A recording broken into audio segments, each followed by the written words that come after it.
चतुर्थ श्रेणी की तैयारी कर रहा है साथियों, राजस्थान चतुर्थ श्रेणी कर्मचारी की तैयारी करने वाले सभी साथियों के लिए ये क्लास बड़ी इंपॉर्टेंट है दोस्तों। अगर आपका भी टारगेट है 4th ग्रेड, बिल्कुल राजस्थान में बहुत बड़ी वैकेंसी, बहुत ही शानदार वैकेंसी दोस्तों है, वो आपकी 4th ग्रेड रहने वाली है। तो दोस्तों इस एग्जाम में किस टाइप से क्वेश्चन आएंगे अपन देखने वाले, कौन कौन से प्रश्न आ सकते हैं।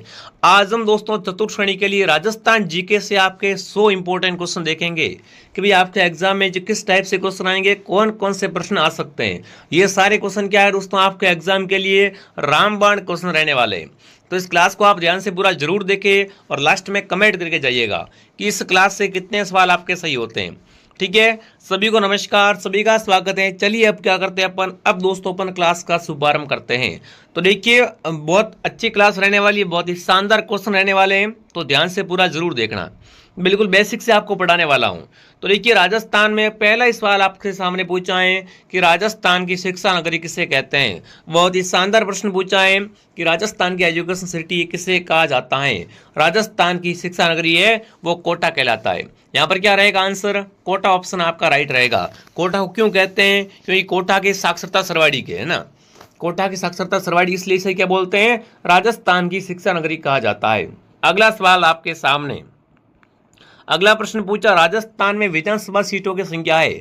कमेंट करेंगे राजस्थान में विधानसभा की सीटें कितनी है, 160, 200, 250 या 190।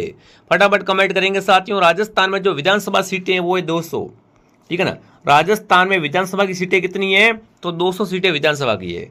अगला प्रश्न आपके सामने पूछा है, पर विद्यार्थियों क्या पूछा है, जैसलमेर का जनसंख्या घनत्व।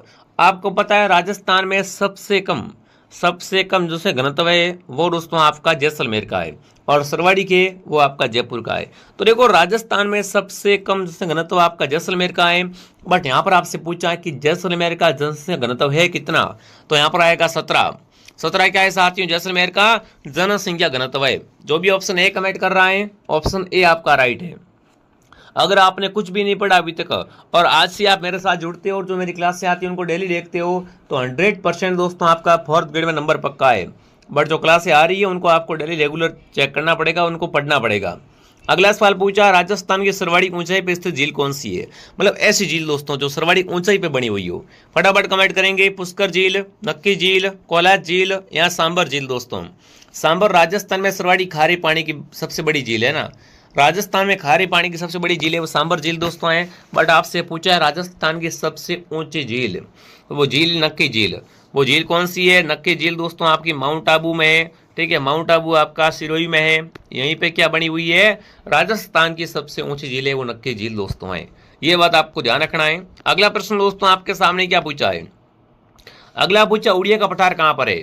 राजस्थान का सबसे ऊंचा पठार, अगर आपसे पूछे राजस्थान का सबसे ऊंचा पठार कौन सा है दोस्तों, तो राजस्थान का सबसे ऊंचा पठार है वो आपका उड़िया का पठार है। और ये उड़िया का पठार आपका सिरोही में, ठीक है ना।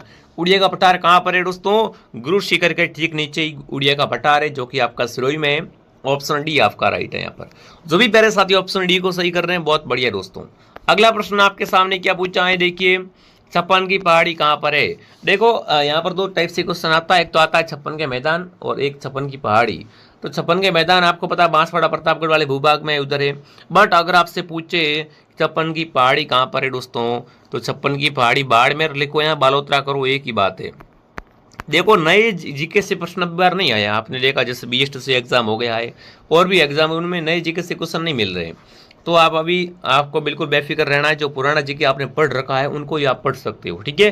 तो छप्पन की पहाड़ी है वो आपके बालोतरा बाड़मेर में है, ठीक है। अगला प्रश्न दोस्तों आपके सामने, अगला प्रश्न पूछा राजस्थान की प्रथम महिला पायलट कौन थी। कमेंट करेंगे राजस्थान की पहली महिला पायलट कौन थी, पार्वती गहलोत, गायत्री देवी, नम्रता भट्ट या निवेदिता शर्मा। बताओ अभी राजस्थान की प्रथम, देखो प्रथम से क्वेश्चन अधिक आते हैं है ना। तो ये तो देखो प्रथम महिला का पूछ लिया आपसे कि राजस्थान की प्रथम महिला पायलट कौन बनी थी। तो यहाँ अगर बात करें अपन, तो यहाँ पर जो आपका उत्तर रहेगा वो क्या हो जाएगा, राजस्थान की प्रथम दोस्तों महिला पायलट बनी थी पार्वती गहलोत, गायत्री देवी, नम्रता भट्ट। तो यहाँ पर आएगा नम्रता भट्ट। क्या आएगा उत्तर, नम्रता भट्ट ऑप्शन आपका राइट है। जो भी साथी ऑप्शन सी कमेंट कर रहे हैं बहुत बढ़िया। अगला सवाल दोस्तों आपके सामने पूछा राजस्थान का प्रथम रोपवे कहाँ लगाया गया। राजस्थान का पहला रोपवे कहाँ लगा, उदयपुर, अलवर, जालोर या कोटा। आपको पता है राजस्थान का पहला आरोप है दोस्तों 2006 में सूता माता मंदिर जालोर में लगा था, ठीक है ना। 2006 में दोस्तों राजस्थान का पहला आरोप पे लगा था, वो कहाँ लगा था? सूता माता मंदिर जालोर में। तो ठीक है, तो ऑप्शन क्या रहेगा यहाँ पर आपका? जालोर ऑप्शन आपका सही रहेगा। अगला सवाल पूछा है जयगढ़ दुर्ग कहाँ पर दोस्तों है? जयगढ़ दुर्ग में क्या बना हुआ है दोस्तों? तोप बनाने का कारखाना। तोपें बनाने का कारखाना कहाँ पर है गुरुजी? तो वो आपका जयगढ़ में है, और यहीं पे आपकी जयबाण तोप है। एशिया की सबसे बड़ी तोप कौन सी है? जयबाण तोप। और इस जयबाण तोप को कहाँ रखा गया है? तो इसको रखा गया है जयगढ़ दुर्ग में, ठीक है। तो जयगढ़ कहाँ पर दोस्तों? जयगढ़ दुर्ग आपका जयपुर में है। जो भी यहाँ पर सी कमेंट कर रहा है, सी ऑप्शन आपका सही रहेगा, ठीक है। जयगढ़ दुर्ग दोस्तों ईगल की पहाड़ी जयपुर पे, ये आपको अच्छे से ध्यान रखना है। अगला सवाल दोस्तों आपके सामने क्या पूछा, देखते हैं। पित्तल और पातल रचना किसकी है? देखो बहुत बार प्रश्न आ चुका है, पित्तल पातल की रचना है ना, कन्हैयालाल सेठिया की है, जयनारायण व्यास की है, हीरालाल की है, या रुस्तम सागरमल गोपा की है? तो देखो पाथल पीतल ये जो रचना है, ये बहुत प्रसिद्ध रचना दोस्तों है, वो किसकी हो जाएगी? ये है आपके कन्हैयालाल सेठिया की, ठीक है। किसकी है? कन्हैयालाल सेठिया, उत्तर आपका राइट रहेगा। जो भी साथी ऑप्शन ए को सही कर रहे हैं, बहुत बढ़िया दोस्तों। अगला सवाल आपके सामने, अगला प्रश्न पूछा है कांठल किस जिले का प्राचीन नाम था? देखो नाम है कांठल, और कांठल दोस्तों क्या होता है आपको पता है ना? कांठल दोस्तों माही नदी का किनारा, माही का किनारा को क्या कहते हैं दोस्तों? माही का किनारा कहलाता है कांठल। और कांठल जो दोस्तों प्राचीन नाम है वो आपके प्रतापगढ़ जिले का है। प्रतापगढ़ का प्राचीन नाम क्या है दोस्तों? कांठल है। तो जो भी ऑप्शन सी कमेंट कर रहा है, सी ऑप्शन बिल्कुल आप सबका राइट है। अगला सवाल दोस्तों आपके सामने क्या पूछा, देखते हैं। जोरावर लोकगीत कहाँ का है? फटाफट कमेंट करेंगे दोस्तों, जोरावर लोकगीत का संबंध कहाँ से हो जाएगा? देखो जिसने भी दोस्तों क्लास को लाइक नहीं किया है, क्लास को लाइक एंड सब्सक्राइब करें। हमारी क्लास दोस्तों डेली आती है मॉर्निंग, एक तो 8 बजे आएगी क्लास, एक दोपहर 2 बजे आएगी, और एक शाम को 9 बजे आएगी। ये क्या है दोस्तों? ये आरपी स्टडी पे 4th ग्रेड का पूरा आपका शेड्यूल है, ठीक है। भाई फिक्र रहो, आपको शानदार तैयारी करवाई जाएगी, इसलिए सभी सब्सक्राइब कर ले और कमेंट करें। जोरावर लोकगीत थे वो कहाँ का? जैसलमेर का, ठीक है ना। जोरावर लोकगीत कहाँ का हो जाएगा दोस्तों? जैसलमेर का लोकगीत है। अगला सवाल दोस्तों आपके सामने पूछा प्रतापगढ़ जिले का गठन कब हुआ? देखो बिल्कुल बेसिक से क्वेश्चन है, और आपको पता है आपका एग्जाम का लेवल भी 10th लेवल है, तो ज़्यादा हार्ड क्वेश्चन आपके परीक्षा में नहीं आएंगे। कमेंट करेंगे कि प्रतापगढ़ का गठन कब हुआ था। प्रतापगढ़ जिले का जो गठन हुआ था वो कब हुआ था, ये आपको बताना है। चलिए, प्रतापगढ़ जिले का जो गठन हुआ था वो हुआ था 26 जनवरी 2008 को। 26 जनवरी 2008 को क्या होता है साथियों? प्रतापगढ़ जिले का गठन होता है, ठीक है। तो ऑप्शन ए आपका राइट रहेगा। अगला सवाल मिले तो आप लिंक नीचे डिस्क्रिप्शन में दिया हुआ है, वहां से भी डाउनलोड कर सकते हो। अगला सवाल पूछा राजस्थान का सर्वाधिक वन क्षेत्र वाला जिला, मतलब राजस्थान में सर्वाधिक वन कहां पर पाए जाते हैं? उदयपुर, चूरू, भरतपुर या प्रतापगढ़? तो आपको पता है राजस्थान में सबसे कम वन आपके चूरू में पाए जाते हैं, और सबसे अधिक वन पाए जाते हैं उदयपुर में। सबसे कम वन वाला जिला तो चूरू है, और सबसे अधिक वन वाला जिला है वो आपका उदयपुर है। तो यहाँ पर क्या सर्वाधिक का पूछा है ना, तो क्या रहेगा उत्तर? ऑप्शन ए आपका राइट रहेगा। जो भी साथी ऑप्शन ए कमेंट कर रहा है, बहुत बढ़िया। अगला प्रश्न आपके सामने पूछा है दोस्तों राजस्थान का प्रथम स्टॉक एक्सचेंज कहाँ पर है? राजस्थान का पहला स्टॉक एक्सचेंज कहाँ पर है, ये आपको बताना है। ये दोस्तों आपका बिल्कुल कहाँ पर हो जाएगा, कमेंट कीजिए। बहुत बढ़िया। राजस्थान का प्रथम स्टॉक एक्सचेंज कहाँ पर है, ये बिल्कुल आप सभी साथी मिलकर कमेंट करेंगे ताकि पता चले आपकी तैयारी किस लेवल की है। ये आपका जयपुर में है। जो भी जयपुर कमेंट कर रहा है, जयपुर वाले सब सही है। अगला पूछा मीरा महोत्सव कहाँ मनाते हैं दोस्तों? मीरा जन्मी मेड़ते प्रणय चित्तौड़। दोस्तों मीरा आपको पता है, मीरा ने भगवान कृष्ण की भक्ति की थी, है ना। बिल्कुल, वो भगवान कृष्ण को अपना पति मानती थी। देखो मीरा का विवाह तो भोजराज से हुआ था, बट मीरा दोस्तों अपने तन मन से जो पति मानती थी दोस्तों, किसको मानती थी? वो मानती थी दोस्तों बिल्कुल श्री कृष्ण को, ठीक है। अब मीरा महोत्सव का मनाते हैं, तो मीराबाई का मंदिर भी बना हुआ है चित्तौड़गढ़ में, और यहीं पे क्या करते हैं, यहीं पे दोस्तों आपका मीरा महोत्सव मनाया जाता है, ठीक है। अगला सवाल दोस्तों आपके सामने क्या पूछा है? मांड गई का अल्लाह जलाई बाई का संबंध दोस्तों है राजस्थान की मरु कोकिला। अगर आपसे पूछ ले कोई राजस्थान की मरु कोकिला किसे कहा जाता है, तो वो है अल्लाह जलाई बाई, ठीक है दोस्तों। और अल्लाह जलाई बाई का संबंध कहाँ से है वो आपको बताना है। तो ये बीकानेर की है। कहाँ की दोस्तों है? बीकानेर की रहने वाली है। तो अल्लाह जलाई बाई बीकानेर, ठीक है। ये एक मांड गायिका है। अगला प्रश्न पूछा, राजस्थान का एकीकरण कितने चरणों में हुआ?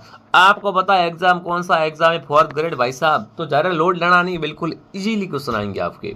ठीक है, तो मुझे बताओ राजस्थान का एकीकरण दोस्तों है वो कितने चरणों में हुआ था? 5, 6, 7 या दोस्तों 8?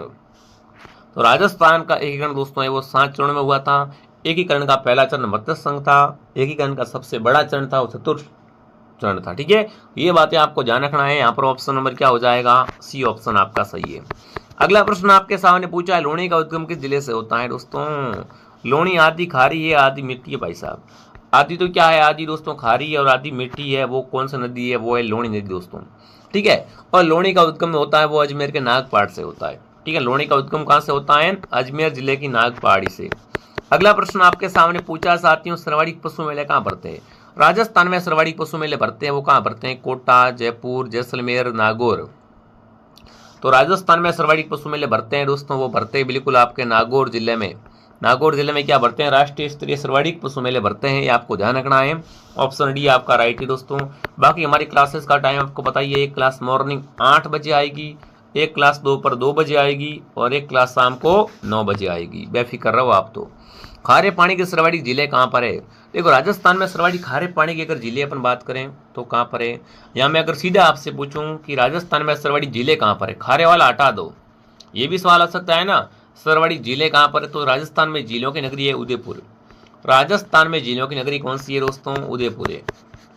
अगला पूछा, राजस्थान राजस्व मंडल का मुख्यालय कहाँ पर है? कमेंट करेंगे दोस्तों, राजस्थान में राजस्व मंडल का मुख्यालय कहाँ पर हो जाएगा? जयपुर, अलवर, अजमेर या चित्तौड़गढ़? तो राजस्व मंडल का मुख्यालय दोस्तों है वो आपका अजमेर में। ठीक है ना, राजस्व मंडल का मुख्यालय कहाँ पर है? अजमेर में। अगला सवाल दोस्तों आपसे पूछा है, सर्वाधिक नदियों वाला संभाग कौन सा है ना? ऐसा संभाग जिसमें सर्वाधिक नदियां हो। आपको पता है अपने पहले 7 संभाग थे, फिर 10 बने, फिर वापस 7 बन गए। अभी वर्तमान में 7 संभाग है और 7 में से सर्वाधिक नदियां है वो किस संभाग में है? कमेंट करेंगे। राजस्थान का सर्वाधिक नदियों वाला संभाग है कोटा संभाग। कौन सा संभाग? कोटा संभाग। अगला सवाल आपके सामने पूछा है साथियों, बूझ झील कहाँ पर है? बूझ झील है कहाँ पर? कोटा में है, धौलपुर में, जैसलमेर में या बाड़मेर में? बताओ भाई, राजस्थान में जो आपकी बूझ झील है वो कहाँ पर है? जैसलमेर में। बूझ झील कहाँ पर दोस्तों है? ये आपकी हो जाएगी जैसलमेर में। गढ़ आगरा, गढ़ दिल्ली, गढ़ बीकानेर, भले सराय और भाटियागढ़, जैसलमेर, है ना। अगला सवाल, गिरल ताप विद्युत परियोजना कहाँ पर है? जैसलमेर में, सिरोही में, उदयपुर में, बाड़मेर में? बताओ भाई, गिरल गिरल है ना, गिरल क्या है? आपकी एक ताप विद्युत परियोजना है और जो कि है कहाँ पर वो आपको कमेंट करके बताना है। देखो आसानी से आपकी 4th ग्रेड की जारी हो जाएगी, बढ़िया स्कोर बन जाएंगे आपके, गवर्नमेंट जॉब भी बिल्कुल आपको अगर मेहनत करते हो तो मिल जाएगी। ठीक है, और आपको पता है गिरल ताप विद्युत परियोजना है और राजस्थान के बाड़मेर जिले में है। कहाँ पर दोस्तों है? बाड़मेर में। अगला सवाल आपसे पूछा है, अस्मत वाला राजा किसे कहा जाता है? फटाफट कमेंट करेंगे साथियों, है ना। राजस्थान में अगर बात करूं अस्मत वाले राजा की, तो अस्मत वाला राजा दोस्तों है वो आपका रहेगा मालदेव। मालदेव को कहा गया है कि ये क्या है दोस्तों? आपका अस्मत वाला राजा है। ठीक है, अगला प्रश्न आपके सामने पूछा है साथियों, शेखावाटी ब्रिगेड का मुख्यालय कहाँ पर है? कमेंट करेंगे भाई साहब। शेखावाटी ब्रिगेड का मुख्यालय उदयपुर, अलवर, अजमेर या झुंझुनू? शेखावाटी ब्रिगेड, देखो नाम शेखावाटी आ गया, सिंपल बात है। शेखावाटी में कौन कौन से जिले आते हैं वो देख लो, फिर वहां से आप सिलेक्ट कर लो। तो शेखावाटी में आपका झुंझुनू। ठीक है ना, शेखावाटी ब्रिगेड का मुख्यालय है वो आपका झुंझुनू हो जाएगा। अगला सवाल आपके सामने पूछा है, राजस्थान का वर्तमान स्वरूप अस्तित्व में कब आया? बहुत बार सवाल आ चुका है, लेवल का सवाल है, बहुत बार आ चुका है दोस्तों एग्जाम में कि राजस्थान अपने वर्तमान स्वरूप में कब आया। फटाफट कमेंट करेंगे। तो 1 नवंबर को ना, 1 नवंबर 1956 को राजस्थान क्या आया था? अपने वर्तमान स्वरूप में आया, अस्तित्व में आया था। ठीक है, अगला सवाल दोस्तों आपके सामने पूछा है, राजस्थान का 33वां जिला कौन सा बना? फटाफट कमेंट करेंगे। राजस्थान का 33वां जिला कौन सा बना? उदयपुर, अजमेर, अलवर या प्रतापगढ़? तो राजस्थान का 33वां जिला बना है प्रतापगढ़। ठीक है, अभी बताया भी था मैंने कि प्रतापगढ़ जिले का गठन कब हुआ था।